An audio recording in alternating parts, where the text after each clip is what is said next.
A long time ago, I was with a friend of mine, and his grandmother was in the hospital dying, and he wanted me to take her go see her. I was young, and she was dying. She had terminal illness. She knew she was dying. She asked her grandson to come see him, so I took him. We go in the hospital room, and, she was in. So I was standing behind him. We was at her bed. She said to him, she said, "Do you know your great-grandfather's name?" My boy said, "No, Mom, dear, I don't know his name." She said, "You know why you don't know his name?" He said, "Why, Mom, dear?" She said, "Because he ain't leave you nothing." She said, "When you walk away from my bed, you ain't going to see me no." She said, "Go live your life so your children's grandchildren will know your name.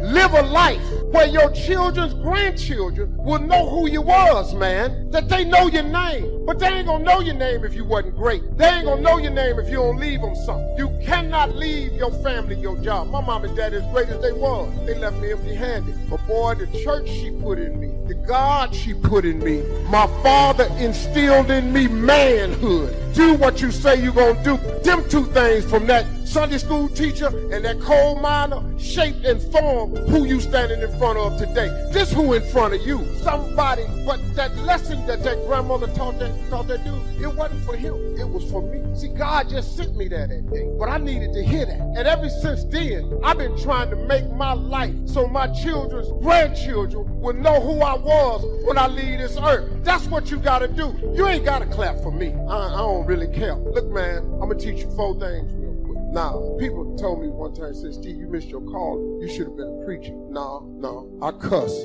way too much. I'm the last person need to be in a pulpit. I promised Dr. Boyd I wasn't gonna cuss today. Now, I wanted to 3 times already, but I haven't, because Dr. Boyd said this is a dignified event. So I'm just going to honor that. Me personally, I don't see nothing wrong with cussing. Somebody said, "But Steve, his kids in here." All your kids done heard cussing. And if they haven't, I recommend you start, because it cuts back on butt whippings. Lesson 1 is live your life so your children's grandchildren will know who you are. Go be great, y'all. Take this degree and make it more than just a piece of paper hanging on the wall. Take this degree and go change some lives with it. Put pressure on yourself. Go out there and ask God to help make you great. Don't go be regular. I don't really care for regular. I never really wanted a regular life. I wanted an extraordinary life. I've been asking God for this my whole life. Now what he gave me is grace. Way more than I ever asked for. I ain't never thought I'd be. Look, I already know. Y'all could have had a bigger star come down here. Somebody with a bigger name could have. No, you couldn't. No, you couldn't. No. I don't even know why I said that. I tried to be humble, but let's quit front. You know good and well, I'm all that in a bag of chips. I'm Steve Harvey, man. Dr. Phil don't even know where your school at. Ellen thought ASU was Arizona State. Y'all got who wanna be here. I come down here, man, because I wanna come down here. Look. And bottom line, it's a lot. It's a diverse people in here. But can I tell you something? I love black people. I love black people my entire life. I ain't never shunned away from the fact that I was black. I starred on BET. I still go on BET. I know where it come from. Black people made me famous first. I crossed over, but my crossover was different. I built a bridge, and I let everybody come over here see how I am. But I didn't get on the bridge and go over there. Because see, when the bridge burned down, you got to be able to get back home. I never left home. So I've been this here the whole time. That's no disrespect to anybody sitting in here. I just got to talk real with you. Now, if you didn't want real, you should have had somebody else come down here. But this is the truth of the matter. Now, second thing I want to teach you. I want you to learn how to fail and win anyway. You got to learn this one now. I want you to learn how to fail and win anyway. Because this is what you're going to have to do. Because let me tell you something. As successful as you've been up to this point, once again, I congratulate you to the fullest. But let me tell you something. You about to get to fail. Because you finna taste life like it really is. Bill Bailey and I have been involved in other enterprises. But the enterprise, fortunately was successful. And we had a chance to affect a lot of other people's lives. But guess what happened over those years, and which continues to today? We continue to invest in each other. I come up with a great idea, I get on the phone, I call him. He comes up with a book he's read, just said, "This is a masterpiece, you've got to read it." So we have this chance to invest each other. And while we walk the farm country of Kentucky, we invest in each other. We walk the beaches of California, and he has a habit of grabbing your arm when you're walking and talking. So he would grab my arm until this one would get sore, and then we'd trade places so he could, grab the other arm for a while we're walking and talking. But a chance to contribute to each other. And what I share with him, he shares with others. And what he shares with me, I share with you and others around the world. That contribution of sharing with each other, being influential, leadership, making a contribution to someone's life that no telling how far it may go from the time it starts. Friendship is, it's one of the most valuable possessions in the world. Good friends, relationships. What really matters when we all get right down to it is that inner circle, when we should spend as much time as possible, maximum time, maybe borrow a little from other things that aren't quite that valuable, that are essential but not quite that valuable, and spend more time, family, inner circle, close friends, because that's where a lot of the drive and ambition to do well comes from. Making dreams come true for that inner circle, you and them, furnishes the fuel for high ambition. Not to be ambitious just for the name or for the fame or for the money or for the useful things you can do like generosity for the future, but at least to do as much as you can to nourish that association and communication, inner circle. Conversations in art, whether it's with a child or whether it's with husband and wife or friends. Used to be years ago, we wrote letters that only got sent or, received once in a while. Now we just jump on the phone and talk. But back then, people seemed to take thoughtful care about putting into words how they really felt. And it's easy to be a bit too casual and not put as much how you really care into language, especially when we're talking all day long and all day long. It's hard to be that unique when we really would like to be unique, say something extraordinary about how we feel, but it gets lost in sort of the mundane, ordinary conversation rather than taking the time to say something unique about how you care and about how you feel. When Judy, my wife, and I, when we parted ways,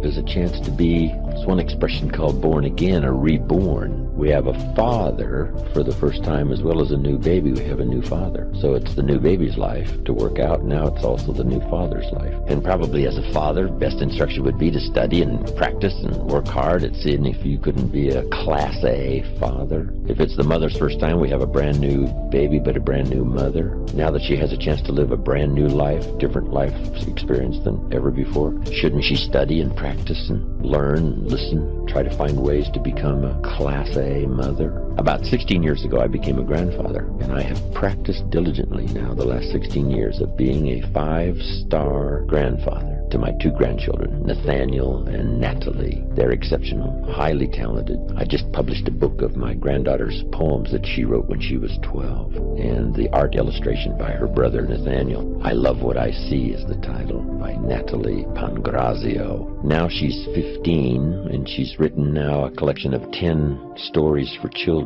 And her brother, Nathaniel, is an accomplished classical pianist. He writes music, sends it off for competition. These are talented kids, artists and writers and musicians at such a young age. So what I've done is try to specialize, helping my granddaughter publish this book when she was, 14. The poem she wrote when she was 12. It's really good. I've got to read you something. I told you about my granddaughter, Natalie. She wrote these poems, and we're publishing them, and here's one when she was 12. It's called Metaphors of Flowers. From those whose imaginations love to take flight, they will use even a flower to determine wrong from right. An iris is like wisdom, the deep color like the depth of knowledge, and the yellow like the bright ideas one receives. The knowledge spreads upwards, as do the iris's leaves. A lily is simplicity like the whiteness of its flower, but in simplicity there is beauty like the yellow stamen's tower. Truth is like a dandelion, which is bold and has not sinned,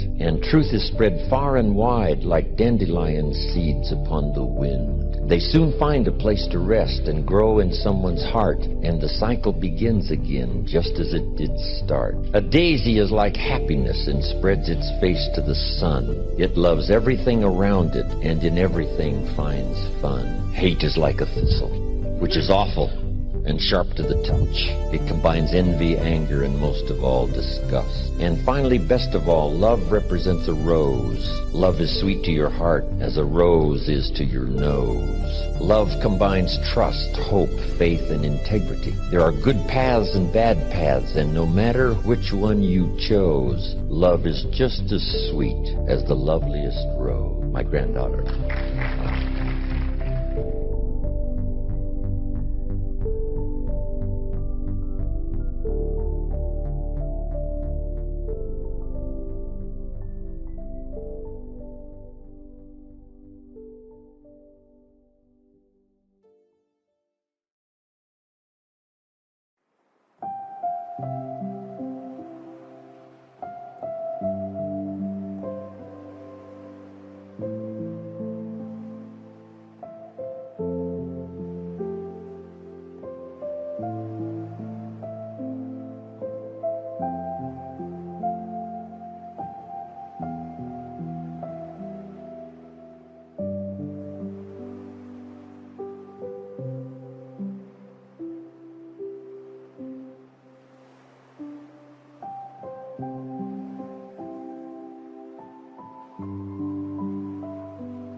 Faith without works is dead. You hear it all the time. You go to church and you learn all these scriptures, but then you don't apply none of them to your life. You're looking at a man who has made the simple application of 3 or 4 scriptures and maxed them out to get here. I maxed out 3, 4 scriptures to get here. I kid you not.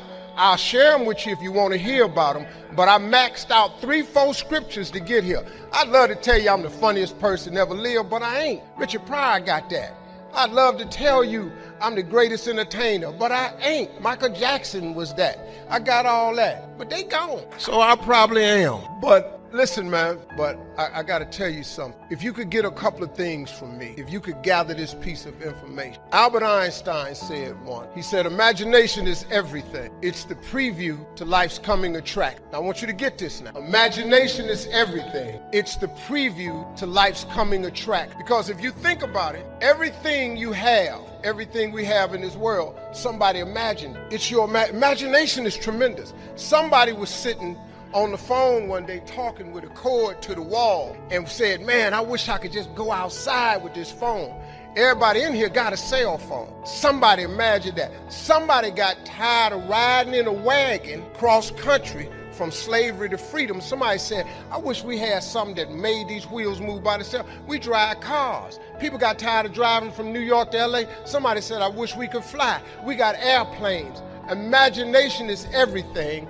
It's the preview to life's coming attraction. Your real life, the one God really got for you, is in your imagination. It is not in your current situation or your current paycheck. And if you've been living like that, you have then restricted yourself to a commonality that is really not yours. Because what really God got for you is really in your imagination. Now, since there's a lot of church folk in here, let me tie that to a scripture, because this is when you really start affecting black folk. See, y'all don't really believe nothing till you tie it to some type of church thing. So let's just go on and do that. And once again, before I start this, I am not a pastor or a preacher. So there is a scripture that Albert Einstein took this quote. It's like the book The Secret. The Secret is one of the top-selling motivational books ever. But if you read the book The Secret, it's all biblical. Everything comes from the Bible. You really don't need self-help books. You don't need The Magic of Thinking Big, The Power of Positive Thinking, How to Win Friends and Influence People, Think and Grow Rich, The Winner's Circle. I've read them all. All of that information is in Proverbs, all of it. But let me give you this scripture. You've all heard this, right? Faith is the substance of things hoped for and the evidence of things not seen. So when I told you a minute ago, you got to have a tremendous work ethic, but you got to have a lot of faith. I talk to so many people who get older, like some of us are, and they've lost their faith. Well, faith is really simple. Faith is the substance of things hoped for. All that means is in the beginning, you just... Now, fear is going to be a player in your life, but you get to decide how much. You can spend your whole life imagining ghosts, worrying about the pathway to the future, but all there will ever be is what's happening here and the decisions we make in this moment, which are based in either love or fear. So many of us choose our path out of fear disguised as practicality. What we really want seems impossibly out of reach and ridiculous to expect, so we never dare to ask the universe for it. I'm saying I'm the proof that you can ask the universe for it. My father could have been a great comedian, but he didn't believe that that was possible for him. And so he made a conservative choice. Instead, he got a safe job as an accountant. And when I was 12 years old, he was let go from that safe job, and our family had to do whatever we could to survive. I learned many great lessons from my father, not the least of which was that you can fail at what you don't, so you might as well take a chance on doing what you love. I watched the effect of my father's love and humor and how it altered the world around me, and I thought, that's something to do. That's something worth my time. It wasn't long before I started acting up. People would come over to the house and they'd be greeted by a 7-year-old throwing himself down a large flight of stairs. When I was about 28, after a decade as a professional comedian, I realized one night in LA that the purpose of my life had always been to free people from concern, just like my dad. And when I realized this, I dubbed my new devotion the Church of Freedom from Concern. And I dedicated myself to that ministry.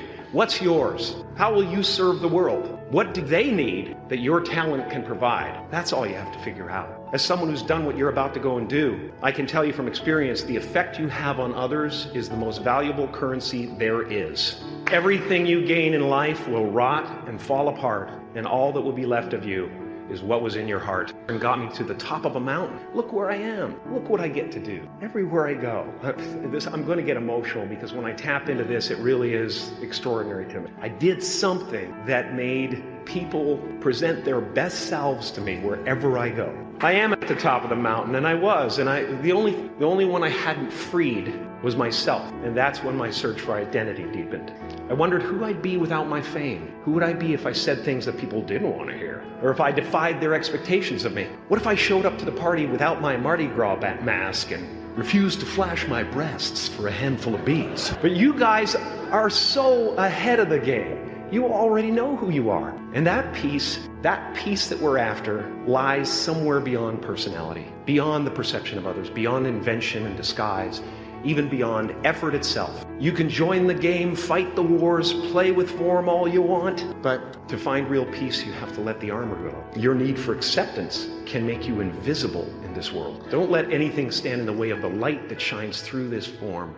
Risk being seen in all of your glory. I enjoy connecting with people and ideas, and I have a mission statement. So every year for probably the past 10 years, I've worked out a mission statement for myself.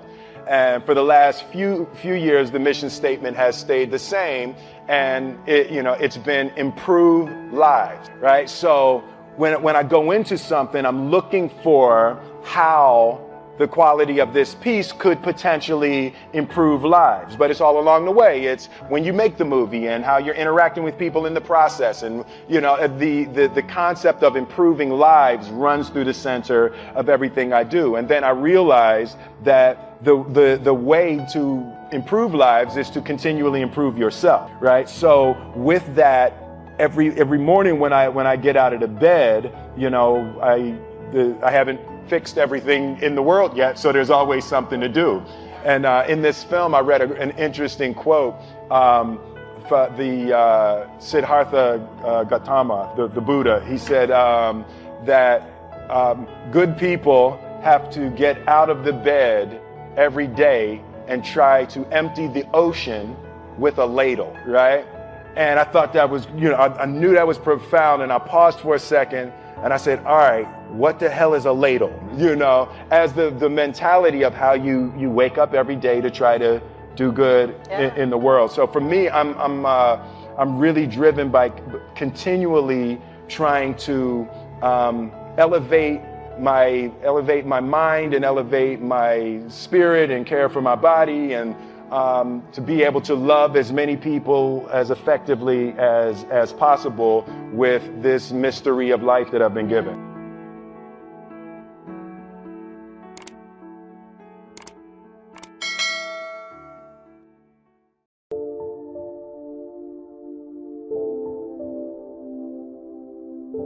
I started working when I was 19. I met my teacher who helped turn my life around when I was 25. That's 6 years. At the end of the first 6 years of my economic life, I've got pennies in my pocket. I've got nothing in the bank. The creditors are calling saying, hey, you told us the check was in the mail. I'm embarrassed. I'm behind on my promise. I live in America. I'm 25-year-old American male. I got a nice family, every reason to do well. And I'm messed up. Now, what's messed up? I used to think it was the community that was messed up. Country was messed up. And the government was messed up. If those Democrats ever get in the White House, that'll really mess things up. If the Republicans stay in power, that'll really mess things up. The economy was messed up. Interest rates are messed up. I thought all this stuff was messed up. Then I found out that's not what was messed up. I was criticizing the only thing I had to work with. What was really messed up was my own personal philosophy. My own errors in judgment in my own personal philosophy brought me in 6 years to pennies in my pocket, nothing in the bank, and trying to explain why I wasn't doing well living in America, 25-year-old American male,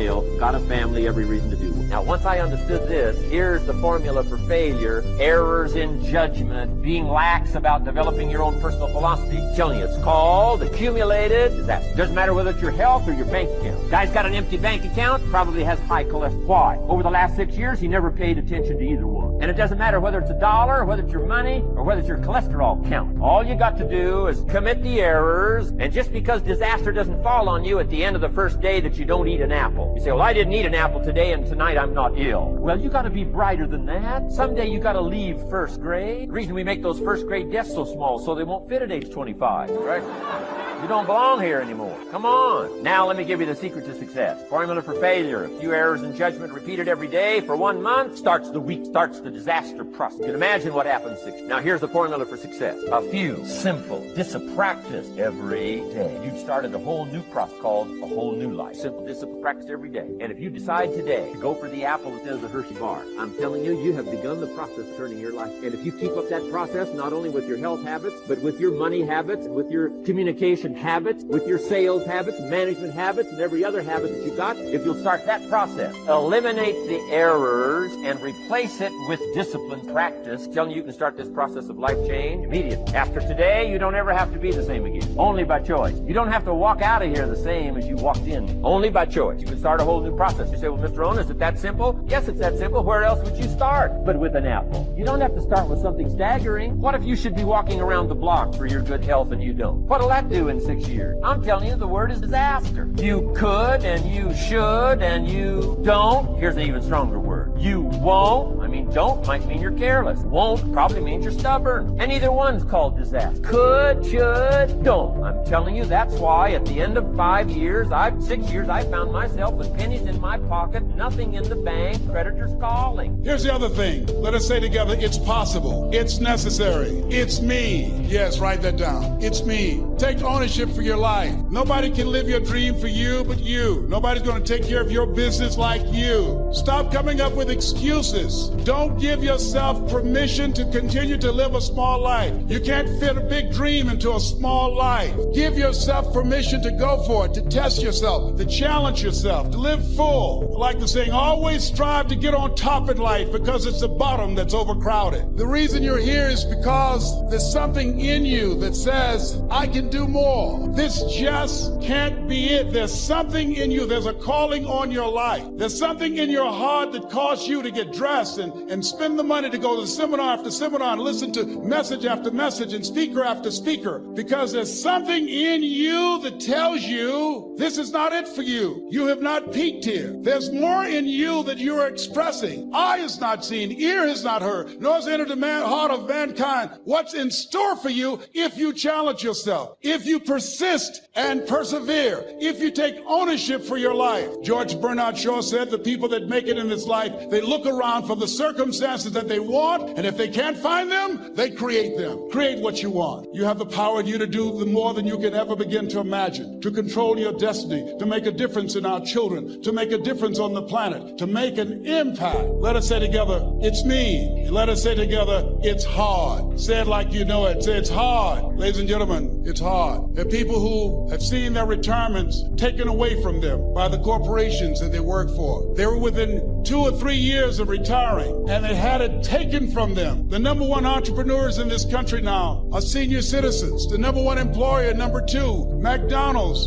and Walmart. And there's nothing wrong with those jobs. I guarantee you those people did not have a plan to end up living their lives at the end of life with those types of jobs. And they didn't have a plan like you have, and while you're investing in yourself, not to. And it's hard. There are people making choices between purchasing prescription drugs or paying for gas or a mortgage note. It's hard when you're working on a job for 20 years, 30 years, give them some good years, and then they come in and tell you, we've downsized. In other words, you're fired. And then you have to start all over again. How many of you know it's hard? Raise your hands, please. You have to resolve yourself today that you're going to win in business, that you're going to dominate, that you're not average and ordinary. There has to become a point where you make a decision. We're going to dominate. We're here to win. We are not here to play. And you got to have a company that decides it's going to win. And that takes some intestinal fortitude. It takes a decision, and it takes you being evangelical about your cause. So you can get all these emotions you want, but as a man, you still got to win. To be what you're worth, you still got to win, right? And that's what I want you to get out of today. You got to decide you're going to win. If you're going to win in your family, you're going to win in your personal life. I'm where I'm at because I just flat decided I'm going to be a player. I just decided it. I'm not special. I come from a Velcroed Mercedes. I come from a dysfunctional family. But I decided at some point I get to choose who I am. The world doesn't tell me who I am. I'm not that small, introverted athlete with an alcoholic dad with no confidence. I write these chapters. Me and God write chapters. I got the best co-author on the planet. He made me and you in his image and likeness. He made you to do something great with your life. That's no BS. Too many of us forget this. Too many of us forget where we come from. We come from greatness, the DNA of the King of Kings. I don't even care if you're a person of faith. Trust me, you should have some. The only explanation for where I am is there must be an amazing God in heaven who's blessing me on a regular basis, who loves me and you, by the way, in spite of all the stupid sins we make, because you know you've made a bunch of them. And what you think is all this crap you've done wrong, maybe even while you've been here on this trip, disqualifies you from winning. God takes dudes like me and dudes like you and women like you, and we change the freaking world. That's what he does. And he takes a guy like my son who will outwork you. He's a sweetheart. He's a good boy. He's a Christian boy. He's not just trying to flex all the time. He'll just outwork you. He got that scholarship because before school every day at 5:30, our golf course set up the balls because they know Max comes before school. Then he stays till dark after school. That's why he won. And I think he modeled some of that from his old man. You got to look at how much you're working. You got to work at the effort you're making. You got to put the intention you're putting out there. You think it's easy to go make hundreds of millions of dollars? What a joke someone's convincing you of that. It's relentlessness, man. It's crazy. It's pushing past barriers. It's every time you get somewhere, it's wanting to go to the next level. It's also something, write this down, that I teach all my athletes called equanimity. Equanimity is peace under duress. Being able to find peace under duress. Meaning this, it's easy to walk around and say, I'm going to be a peaceful dude, right? Or to create duress. But can you find the emotional control to be at your best under the highest stress level? You've all seen this book I got out in this video called Jump. Oh, I jumped.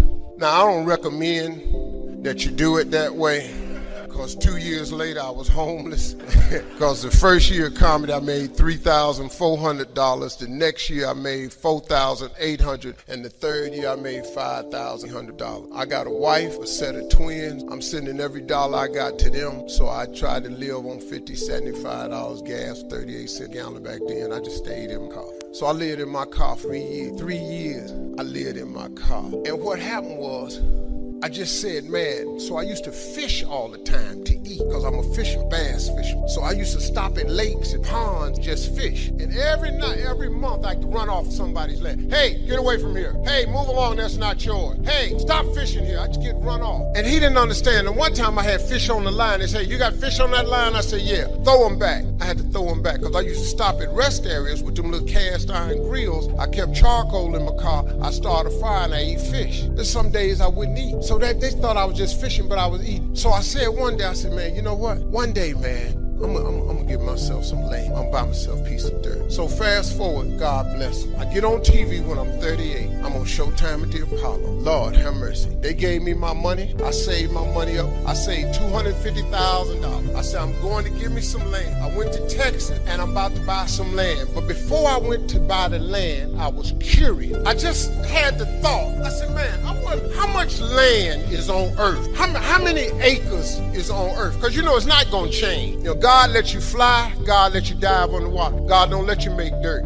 Can't make dirt. So I looked it up. It's roughly over, just a little bit over, 36 billion acres of land. 36 billion acres of land. So I just got a little bit more curious. And I said, well, how many people on earth? I looked it up, and there's about 6 billion people on earth. So I did some Steve Harvey thinking. I said, okay, if it's 36 billion acres of land, and it's about 6 billion people on earth, everybody ought to have 6 acres of land. Not just me, you know, I just think. So I asked God, could I have 6 acres? That's all I wanted. Because you know the one thing I wanted? I didn't care if I put a house on it or nothing. I just wanted to be a stand somewhere and couldn't nobody run me off. I just wanted.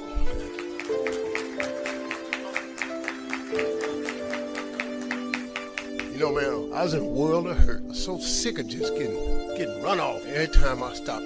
Got this money, man. I saved my money. I saved $200,000. I'm going and I'm looking for some land. First day I see a piece of land in Texas, so beautiful. I couldn't have rolling hills, had a pond on it. where I could fish. A dude took me over there. I look at the land, and I'm looking out. I said, man, this is great right here. I said, sir, how much is this right here? He said, well, it's about $600,000. Man, I ain't got that kind of money. He said, well, how much do you have? I said, I got $250,000. I said, well, let me think about it. He said, let me think about it. And I was standing there, and then I stopped and said, sir, can I ask you a question? How many acres of land is that? He said, this is 6 acres. 6 years ago, I just asked God, just give me 6. See, I didn't want a whole lot of it. I just wanted my cut. Just give me my 6. And so I said, ain't this crazy? So I thought about it. What could work out? Right before I got ready to say it, the guy that took me over there said, Steve, let me show you. Took me over this hilltop. Took me over this hillbilly house named Jerry Campbell. Now, I don't really care for hillbilly because, when your voice, I believe and I don't laugh. When I hear that,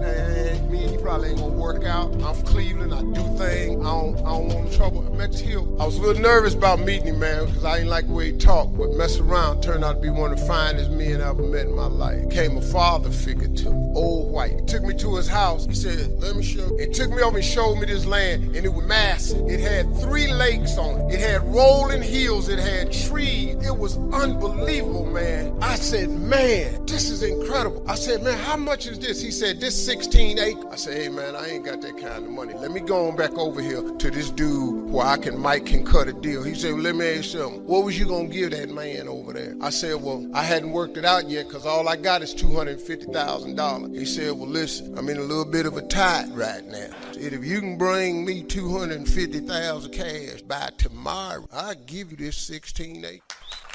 I showed up next day, $250,000. 16 acres. See, that's grace and favor right there. That's what that is. So my first piece of land was 250 acres. So I said, man, this is the land that I'm going to save for my family. I'm going to fish on the rest of my life. I'm going to be an old man. So then I got to thinking, I said, hold up, man. You mean you have not because you asked now? I asked for 6 years ago. He showed me 6, but he gave me 16. So I went to God. I said, God, listen to this. I'm from Cleveland. I got a couple partners that's locked up. They probably won't be using they 6.